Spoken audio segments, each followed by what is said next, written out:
What's up, everybody? Welcome to another episode of Drippin' Creativity Podcast. My name is Chris Corvan. I am your host, and today I am thrilled to be joined by Celina Moreno, CEO of Luna Marketing Services, bringing over a decade of experience in digital marketing. We are here to explore her journey, insights into marketing, everything we're talking about. It's amazing. Before we get into it, don't forget, June 29th, starting at 3 p.m. MST, is the live stream charity fundraising for the Trevor Project through Tiltify. Myself and Sarah Burton are going to be hosting. It is going to be one hell of a time. We have over 25 creators signed up. It's going to be a blast. Now, Celina, why don't you tell us all a little bit about yourself? I'm doing fine. My name is Celina. I am the owner and CEO of Luna Marketing Services. I have about 10 years of experience doing marketing and have been working on a lot of different fields, mostly focusing on small businesses and startups. And I'm happy to be here. Thank you for having me. That's awesome. Thank you so much for coming. So you have a very experienced journey all the way through, from earning an international marketing degree to founding the company and all of that. How do you feel your experiences can help inspire the community when it comes to proper marketing? Well, I would think that one of the most inspired things that I have or that I can share is the fact that marketing is a journey. A lot of people tend to think that for you to be an expert marketer, you have to have certain knowledge, and after you reach that knowledge, you're set. But that's not the case. Marketing particularly keeps evolving, keeps changing. Literally, I remember the first account that I managed, it was a Facebook page. At that point, there was no Instagram, there was no nothing else. All that you could have was a Facebook page. And moving forward now, people rarely go to Facebook for anything, Facebook pages still exist, you still have them, but they don't have the same traction. Everything changes, and the fact that I have been able to go throughout the years evolving and changing, I think that's really inspiring, and it should be something that everybody should be open to do. Definitely. I know when I started with marketing there was back when Facebook first started. That was it was like, oh, I guess we have to do this now. And now it's like, no, you need this one, you need this one, you need this one. Yeah, I mean, now you have a social media for every taste, I remember back in the day, whenever I was still in college when Facebook launched, and we were having classes and talks about how social media was gonna revolutionize the way that we market and everything, and now we see it just another day, in our lives. So yeah, no, it was a big turning point for a lot of companies, actually. So with your background and how you personally approach digital marketing, how do you feel can help benefit, let's say, the creative industry, which is mostly what we deal with here? I mean, I should say the creative industry is the one that benefits the most out of social media. Particularly content creators have found a niche and have been able to access a niche that was really hard to access before. Back in the day, if you were creating any kind of content, it was either used for you, or you will have to pitch it to 20, 30, 60 people for somebody to maybe give you an opportunity. I'm assuming you did watch that movie, the one about Queen, and how they start, the whole journey that they had to sell their stuff to actually get a studio recording, and then they started driving this old little van through the UK to try to show the demo to people. Nowadays, if you make a song, you can just upload a TikTok or go to social media and hype the song there, and the opportunities will come to you. It has made the market for content creators way more accessible. Definitely. Not easy, but accessible. Definitely not easy. I can tell you that one. So then let's roll it back there. And what inspired you to create Luna Marketing Services? Well, it was a couple of things. First, I have worked throughout the years with different like marketing agencies, small and like some other like a little bigger ones, and I realized that there is a lot of people out there that still doesn't really know how marketing works or how can they really take advantage of their social media. Actually, I have talked to like several people. Usually, tends to be more common with older people that they just don't believe that social media works, or that they believe like nah, anybody can post to social media. And my whole idea was to try to like one, make it more accessible for the smaller people and for the people that doesn't really know how it works. A lot of people is really scared of social media or doesn't really know how it works, and approaching a big agency usually is not something that people will do, mostly because of the cost and because a lot of big agencies are not really accessible. You have to go like through a whole bureaucracy of like fill out this form and then let us know what you want. We're gonna let you know if you're a good fit, and like they tend to make the process complicated.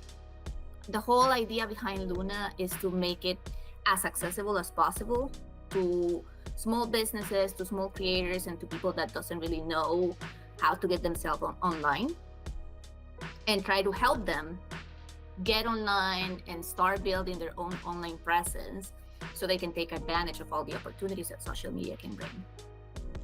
Definitely, and that's extremely important, especially with creatives. Like I know a lot of us in the cafe are very well. Hell, let's just look at me here. It's I have the cafe social medias, I have my own personal stuff, and then trying to manage it all alone is extremely difficult to do. As most people know, with just one account, it's very hard to keep up and follow the trends. So to have somebody kind of at your back is a very important thing. Definitely. Do you have any success stories in the creative field there from anyone? You don't need to drop names, of course, but. Well, I actually have like a couple of stories. We used to work with this client in the past that they were doing actually fundraising for a campaign through equity crowdfunding. We did not only advertising, but we usually, when we manage like crowdfunding campaigns, we tend to do like a combination between social media, advertising, reaching out to email lists. So I believe whenever they started, their goal was like 500,000, and using a combination between them reaching their own network, leveraging the power of social media, like the ads and the email marketing, they actually not only surpassed the goal, but if I'm not mistaken, they closed at 1.5 million, which was like 3 times what they were like actually looking for. It was great. It was like super fun to work with them. Of course, I have had other clients that have not been as fun to work with, but have actually reached their goals. And it's all a matter of finding the right combination between, all the marketing tools that you have, including your social media, your email list if you have one, and doing networking. And you can really like achieve a lot. Definitely. So let's step away from the marketing stuff now and talk about you. What type of creative things do you like to do when you're not busy marketing for people? Well, whenever I'm not like busy marketing, I like doing like, sometimes I will just literally scroll through social media to look for inspiration, following the trends. I actually like singing. I mean, I will do that on my spare time. And I mean, if you're not creeped out by it, you can probably find videos of me doing that, like on YouTube or like TikTok. I love creating content, and mostly the content that I create personally, it's not for it to like go viral, but it's more like something that makes me happy. And that's something that everybody should like learn to do too. One of the misconceptions a lot of people has about creating content is that if it doesn't go viral, it's bad content, like content that doesn't go viral doesn't work. And that shouldn't be the case. Whenever you're creating content, either for a brand or for yourself or whatever, the content should make you happy. You should be the first person to say like, hey, this is great content. And you should really feel that before posting it. And I feel that should be the goal, making content that makes you happy. Definitely.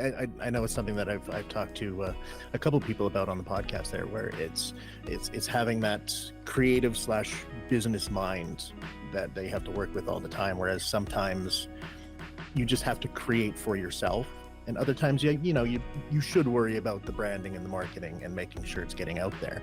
I think that's extremely important for everyone. Just have fun with what you're doing is really the key here. It actually is. And really, one of the things that we usually recommend to our clients is, and you probably have heard this a lot, is like, just be yourself, whenever you're creating content. And that's mostly because, like, if you think about it, if you go to somebody's page or to a brand page and the only thing you see, it's like ads, like buy this product, promote this product, this is our product, chances are you're going to stop following. Because even though their product might be great, you're not 100% of the time looking for product or looking for something to buy. So having that balance between having fun, doing things you like, and promoting your product or your service, it's really what social media is about. So I think one of the biggest questions that comes up a lot around the people that I know there are so many social media networks. They're absolutely everywhere. Is it better to have a shotgun approach where you're posting absolutely everywhere, or do you think it's better to just kind of focus on key specific ones? It really depends. It depends on a couple of things. One, what's your goal? And second, your bandwidth. As you said, for example, you yourself, you struggle with just your social media, right? So now imagine like a small business, for example, that they have to look into social media, into production, into shipping orders. Like they're really not gonna have the time, right? So in those scenarios, the best thing you could do is focus on the one platform that works better for you. So for example, if you have a physical product, that's probably gonna be either Instagram or TikTok, whatever you can showcase your product. Or if you're, like a coach, for example, you probably are gonna like focus more on written media, like for example, sustaining a blog or like doing Twitter. Yes, I still call it Twitter. I'm sorry. Twitter or like threads. But it really depends on what works better for you. And once that you have established what works for you, the best thing you can do is just repurpose the content. So for example, if threads it's what works better for you, just grab your most successful threads and you can make it an Instagram reel with just like a video in the background and do the text, like it doesn't have to be complicated. That is if you want to be like everywhere, but really focusing on a single platform is not a bad idea. Of course, when you're bigger, when you have more bandwidth, you can start diversifying and like, expanding your reach to other social media platforms. But for starters, focusing can be a great idea. Definitely. So then we jump back to the other side, because you are a mom and a gamer, and as you said, an amateur singer. How do you find balancing both that with the responsibilities of running a company? Like, how is that for you personally? Personally, it has been a journey.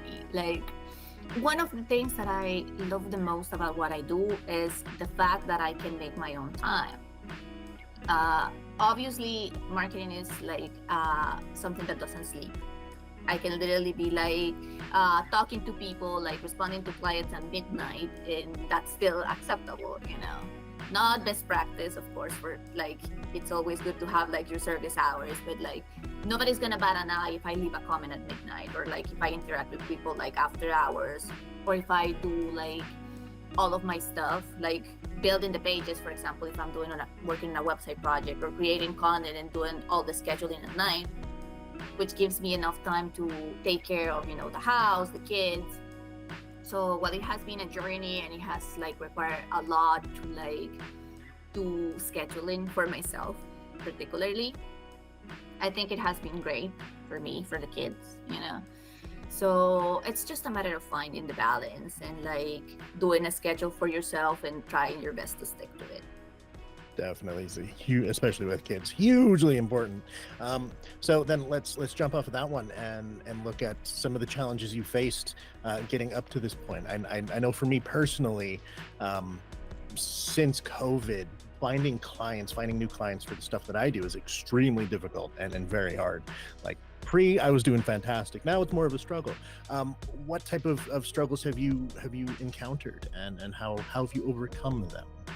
Well, actually, COVID was really like tough time, not in the sense of the clients I already had, but as you said, client acquisition, particularly because our focus has always been small business and, you know, startups. People was really scared to start a business during COVID, like really scared because like times were uncertain. To this day, I mean, even on a normal day, people it's like a little bit worried about starting something. And during COVID, it was tough.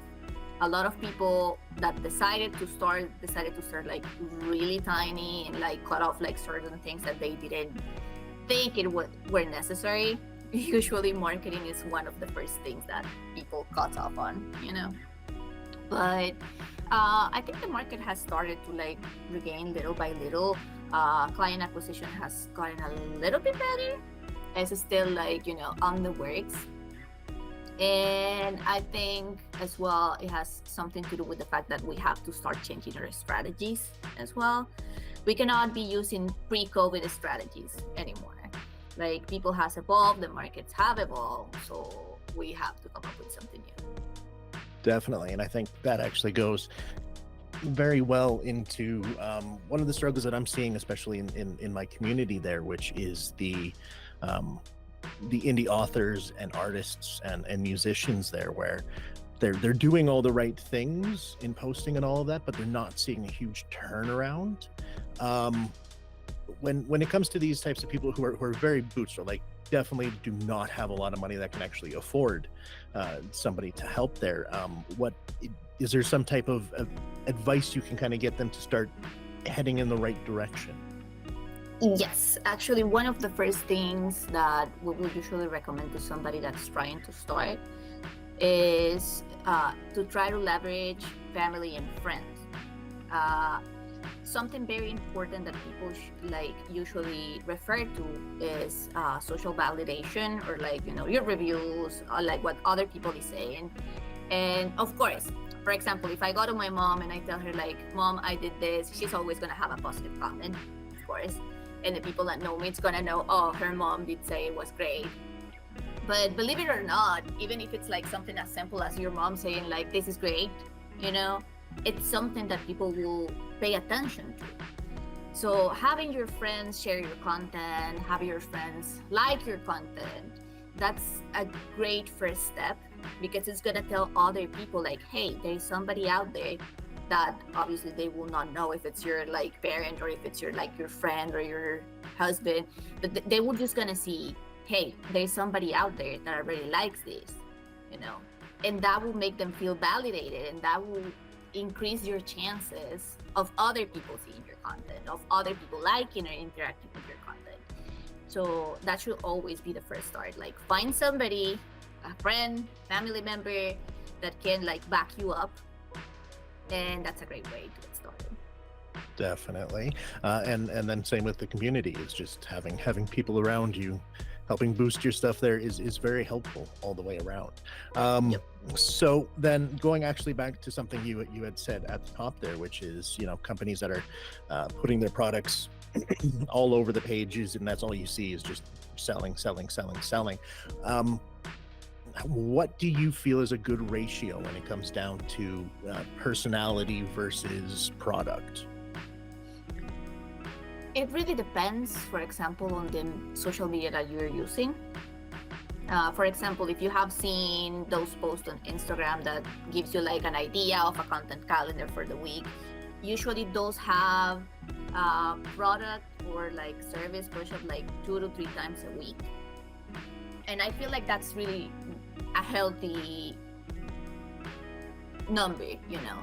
It's not like you're not talking about your product. You should keep talking about your product. If possible, use the pin post that most of social media has, and pin the important things about your product, and then use the rest of your time to share, educational content, or share about your life.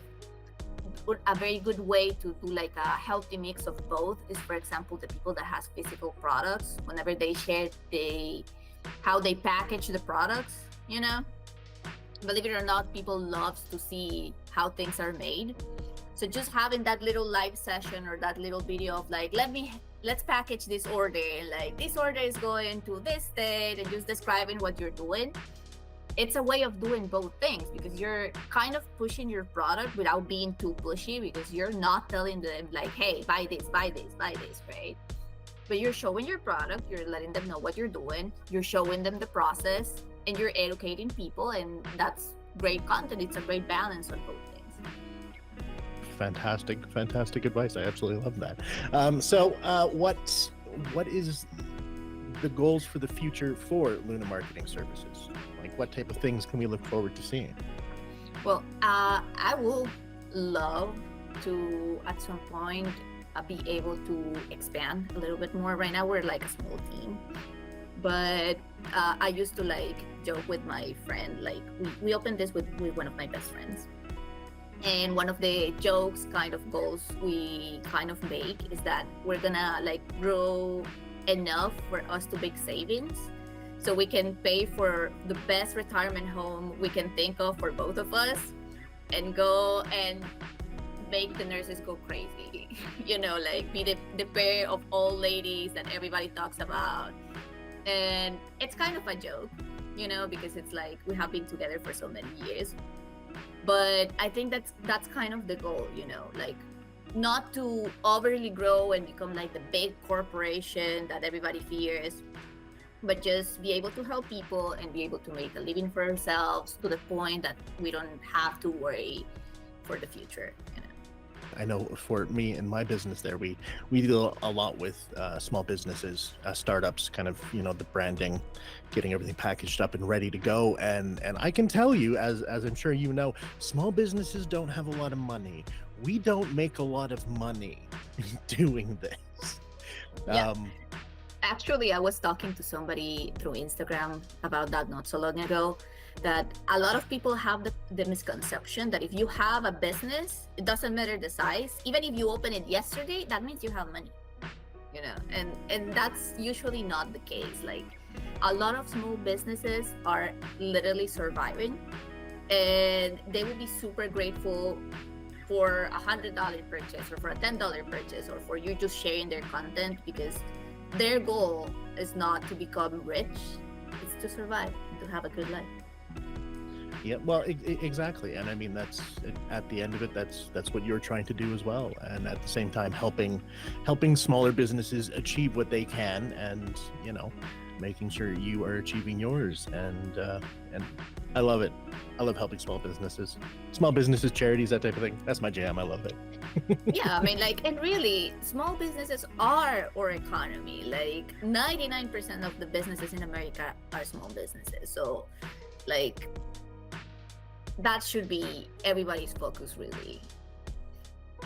Definitely. Are you located in a specific area, or are you doing worldwide stuff? We focus on mostly the US, but we actually like are open to do worldwide. Actually, we are bilingual. We do Spanish and English. So we're pretty open to all the market, of course. I mean, it's, of course, depending of where we go, there will be like certain limitations, because like how rules, for example, on social media for Europe are very different to the ones on the US.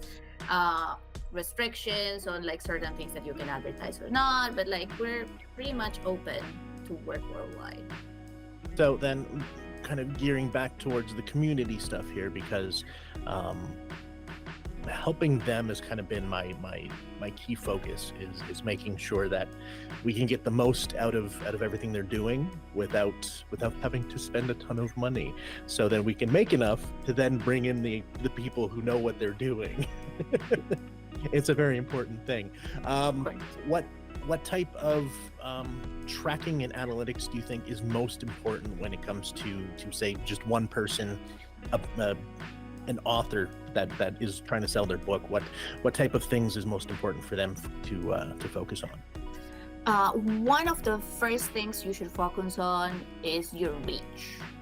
A lot of people tends to believe that the only good thing are likes and shares and follows, but honestly, I believe that the most important thing is your reach, because if you're not reaching enough people, you're not gonna be getting enough likes, you're not gonna be getting any shares. So the first thing you should focus is on reaching as much people as you can, and the more the merrier, as they say.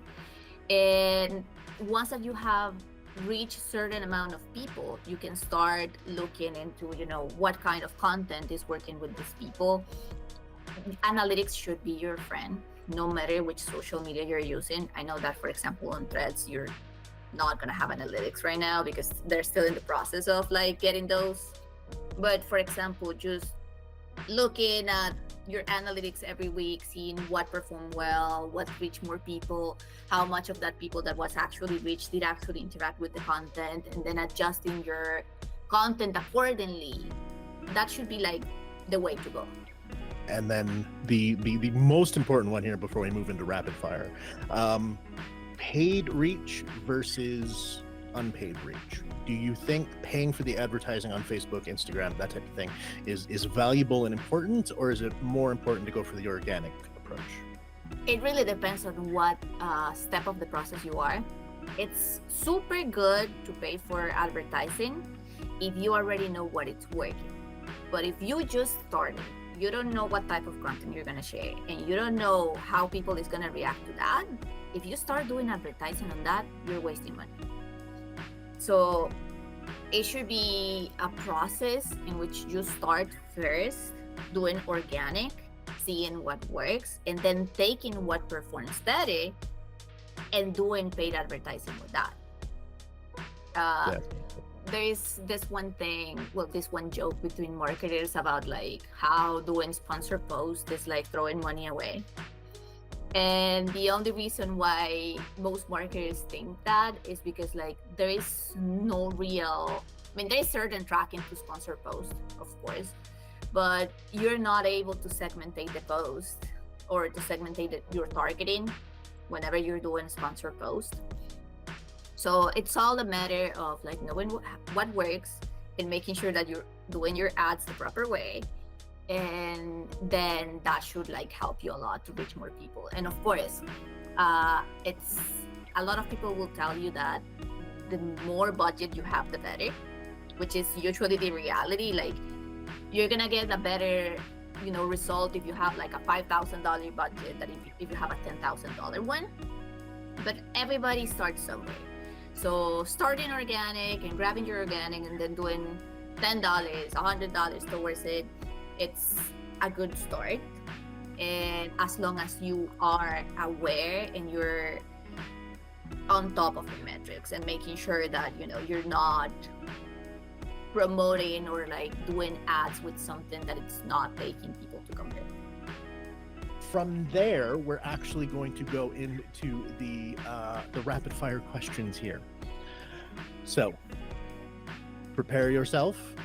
We'll do this, and then we're going to wrap it up here. So very first rapid fire question: what is your favorite social media platform for business? Right now, Threads. So far, Threads has the best reach because it's really new and there is no advertising yet. So you're not competing towards nobody's dollars. Get into Threads. You know what? I can't complain. Everything I have right now is because of Threads, so I completely agree. Okay, coffee or tea for those late night brainstorming sessions? Tea, but if I can, a Mexican Coca-Cola will do. Solid choice, solid choice. I like that. What is your one marketing tool you would recommend to everyone to use? I actually use the script for video and audio editing.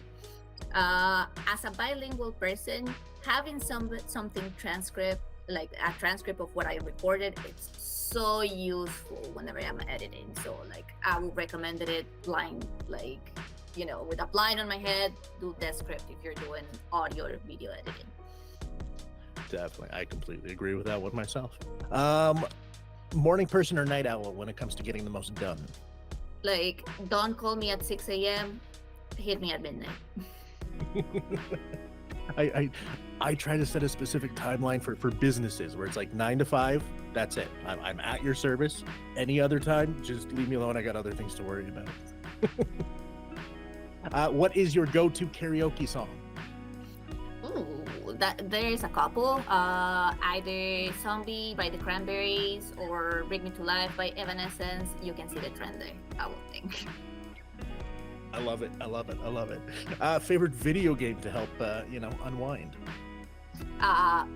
Well, I am a really big fan of the Harvest Moon / Story of Seasons saga, which at the same time inspire what's it called? I forgot. Little game that is very similar. I have it on my phone, Stardew Valley. So like I'm big on farm simulators, but I love Mario RPG as well. I was so happy when they did that remake. It's a great game. It's a great game. You know what? All those Stardew is one of my chill games. It's a fun go-to. I got my daughter into it. She loves it. It's great. Okay, where was I? Completely lost track here. Is there a book you could recommend to aspiring marketers? Yes, it will be the 21 laws of marketing, actually. I think it's Jack Throde. It's the immutable laws of marketing, actually, and it's 22. And the author is All Rice and Jack Trout. It's a great book for starters, and it will give you a great basic idea of the world in which you're gonna be moving. What's your favorite way to recharge after a long week?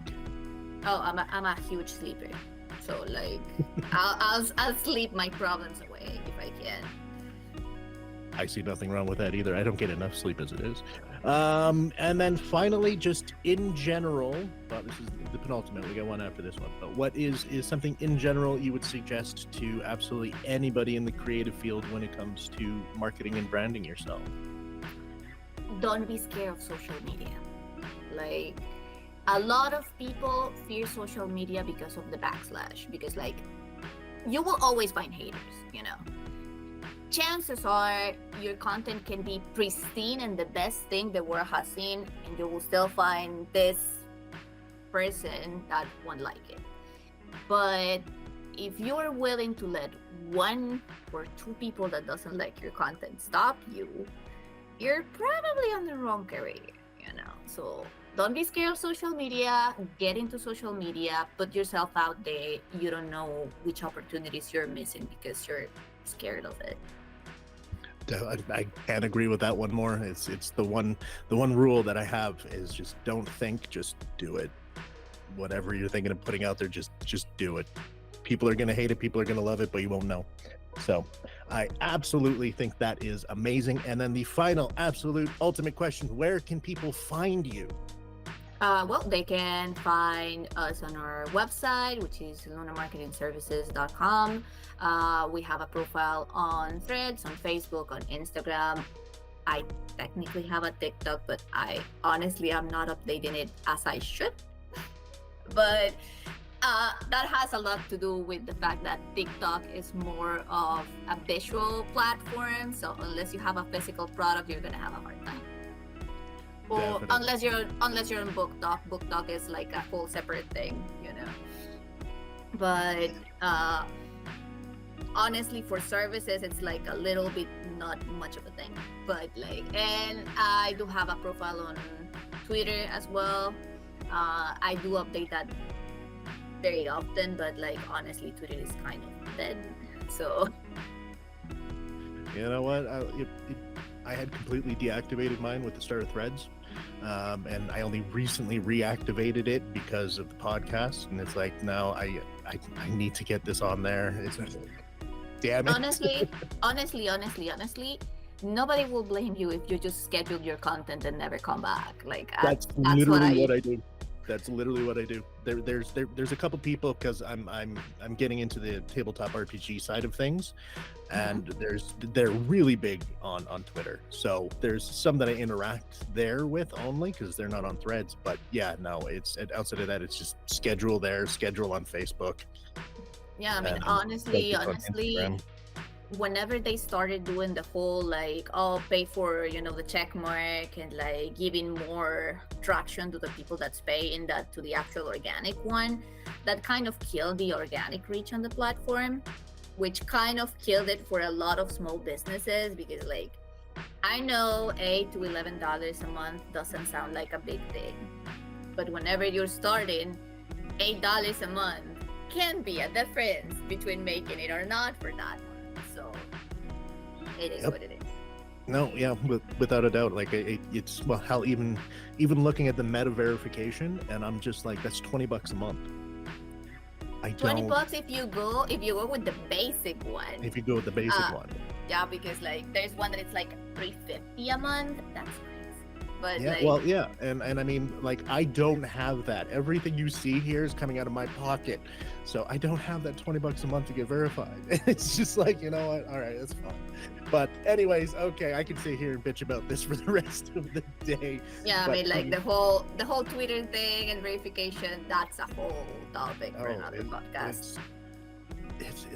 They make it so difficult for us to do our things, and it's like, come on, just help us a little. But thank you very much for joining us. This has been a blast. The final thing you got to do is just say goodbye to everyone. Okay, well, thank you, first of all, for having me. It has been a fun conversation, and well, nice to meet you, everyone. I hope to see you around, and well, that should be about it. Bye, everyone. Thank you so much, Celina, for sharing your insights and experiences. It was an absolute pleasure. Remember, everyone, if you enjoyed today's episode, like, subscribe, leave a rating wherever you happen to be listening to this. My name is Chris Corvan. I am your host of Dripping Creativity. Stay tuned for more amazing stuff, including a roundtable coming out tomorrow. Until next time, stay creative, stay inspired, and I'll see you soon. Bye.